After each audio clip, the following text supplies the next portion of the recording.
नमस्कार, TV9 digital में आपका स्वागत है और मैं हूं कार्तिकेय शर्मा। आज हम बात करेंगे देश के पूर्व प्रधानमंत्री PV नरसिम्हा राव की, क्योंकि आज उनकी बरसी है। राव का योगदान बहुत बड़ा है। लोग ज़्यादातर इकोनॉमिक रिफॉर्म्स के बारे में बात करते हैं। लोग बात करते हैं कि किस तरीके राव ने कंसेंसस पॉलिटिक्स को ईजाद किया, या कई बार लोग कहते हैं कि राव की गलती से बाबरी मस्जिद गिर गई। लेकिन राव ने अपने 5 साल के कार्यकाल में इस देश की फॉरेन पॉलिसी, रक्षा नीति, इन तमाम चीज़ों को बदल दिया। लेकिन हमारे प्रधानमंत्री भी बहुत लेयर्ड होते हैं, यानी सबको एक प्रिज्म से नहीं देखा जा सकता। हमारे जितने प्रधानमंत्री रहे उनकी शख्सियत अलग थी, उनके बात करने का तरीका अलग था, उनका पॉलिटिकल अंडरस्टैंडिंग अलग थी, लेकिन उनकी कुछ ना कुछ जो खास बातें होती थीं वो उनको सबसे अलग करती थीं। कहने का मतलब है कि वो भी real person in flash and blood होते थे, वो भी हंसते थे, वो भी मजाक करते थे, वो भी नाराज़ होते थे। तो मैं 3 वाक़ये आपको नरसिम्हा राव के सुनाऊंगा। सबसे पहला वाक़या जो मुझे सबसे दिलचस्प लगता है वो तब का है जब राव प्रधानमंत्री बन गए, और प्रधानमंत्री बन के उन्होंने अपनी जो ब्यूरोक्रेसी है, नौकरशाही है, अपनी काउंसिल ऑफ मिनिस्ट्री थी, उसको बना लिया था।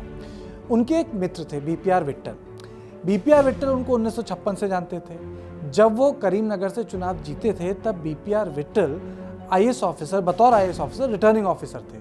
जब वो प्रधानमंत्री बने तो वो आप ये कह सकते हैं दोस्ती या जो एक संबंध था, वो कई सारी चीज़ें BPR विट्ठल को खुल के बोल देते थे। यानी ऐसे लोग जिनको पहले से अपने आंध्रा के वक्त से जानते थे। तो एक दिन BPR विट्ठल ने बोला कि आपके बारे में एक गलत संदेश जा रहा है, अलग संदेश जा रहा है। तो नरसिम्हा राव ने बोला क्या जा रहा है? तो उन्होंने कहा कि भाई लोग ये मान रहे हैं कि कायस्तों से घेर रखा है आपको। तो राव ने बोला मतलब?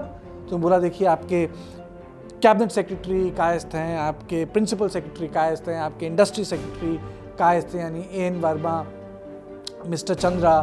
तो इसको लेकर राव ने जवाब दिया विट्ठल साहब को कि देखिए, जब मुगल भी आए इस देश में तो उन्होंने अपने अड़ोस पड़ोस कायस्थों को रखा, यानी वो कामकाज जानते थे।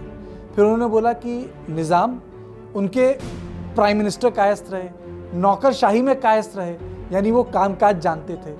तो राव कहते हैं विट्ठल साहब से कि देखिए, मैं पहला प्रधानमंत्री हूँ जो दक्षिण भारत से आया हूँ, मेरे भी अड़ोस पड़ोस कायस्थ हैं क्योंकि वो कामकाज जानते हैं। तो मैं इस व्यवस्था को हिलाने वाला नहीं हूँ, क्योंकि उनको पता है कि दिल्ली कैसे चलती है, काम कैसे होता है, सरकारी फैसले कैसे लिए आते हैं। तो मैं इस सिस्टम से कोई छेड़छाड़ नहीं करूँगा, ये लोग मेरे साथ रहेंगे और मेरे साथ मिलकर सरकार चलाएंगे। तो हंस के बात टाल दी गई, लेकिन इससे एक जिसे कह सकते हैं पर्सपेक्टिव मिलता है कि नरसिम्हा राव समझते थे कि व्यवस्था कैसी होती है, किसको बदलनी चाहिए, किसको नहीं बदलनी चाहिए। एक दूसरा वाकया मनमोहन सिंह के बारे में बताता हूँ। मनमोहन सिंह जी की बड़ी आदत थी कि कुछ भी हो जाता था वो फट से इस्तीफा दे देते थे। जब पहले बजट पास हो गया जिसमें इकोनॉमिक रिफॉर्म्स हुए, कैबिनेट में जूतम पजार हो गई, सबने बहुत सुनाया मनमोहन सिंह को। मनमोहन सिंह बड़े परेशान हो गए, भाई वो तो पॉलिटिकल विजन इंप्लीमेंट कर रहे थे नरसिम्हा राव की।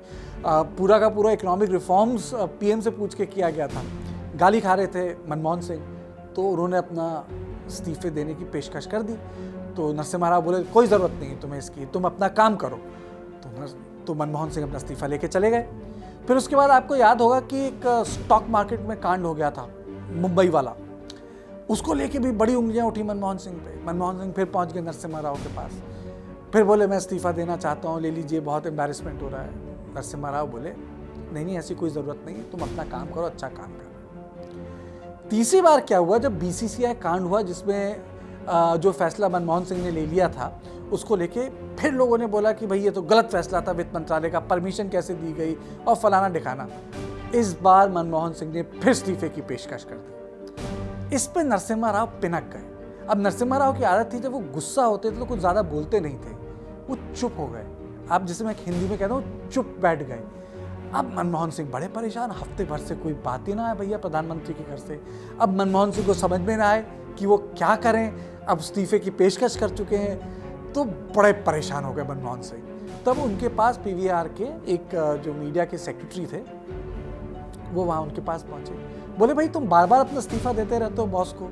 उन्होंने कहा तुम जाओ माफ़ी मांगो। अब सोचिए एक सेक्रेटरी बोल रहे हैं मिनिस्टर को कि आपको जाके वहाँ माफ़ी मांगनी चाहिए कि बार बार आप बॉस मांग नहीं रहा आपका इस्तीफा, आप जाके इस्तीफे की पेशकश कर देते हैं। तो मनमोहन सिंह गए तीसरी बार, बाकायदा नरसिम्हा राव से माफ़ी मांगी, अपना इस्तीफा वापस लिया और फिर काम किया। यानी नरसिम्हा राव ने उनको एक सबक सिखाया, आप पॉलिटिक्स में हैं, गाली गलौज होगी, आपको सुनना पड़ेगा, लेकिन बार बार इस्तीफा नहीं देना चाहिए। अगर आपका बॉस आपसे इस्तीफा नहीं मांग रहा है तो आपको जाके हर बार नहीं देना चाहिए। बड़ा लेसन था मनमोहन सिंह के लिए। तीसरी कहानी, अब ये कहानी 1980 के दशक की है। आपको पता होगा राजीव गांधी के टाइम में प्रणब मुखर्जी एकदम हाशिए पे पहुंच गए थे।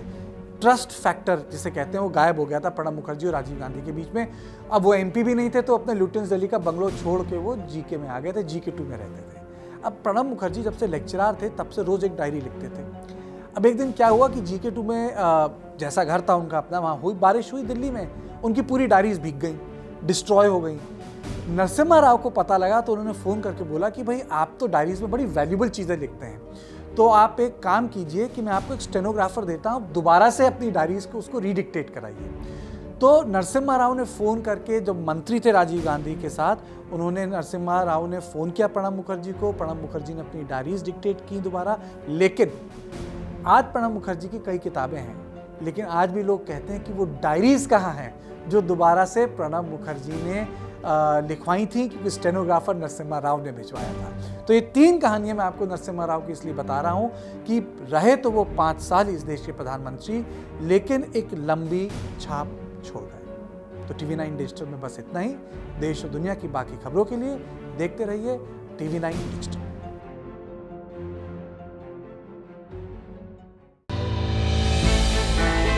हमने की गलती फिर एक बार, कोरोना ने किया दोबारा प्रहार। मास्क, 2 गज दूरी, करें अपनी सुरक्षा पूरी। कोरोना टीका हम सबको लगाना है, मिलकर साथ समझदारी से कोरोना को हराना है।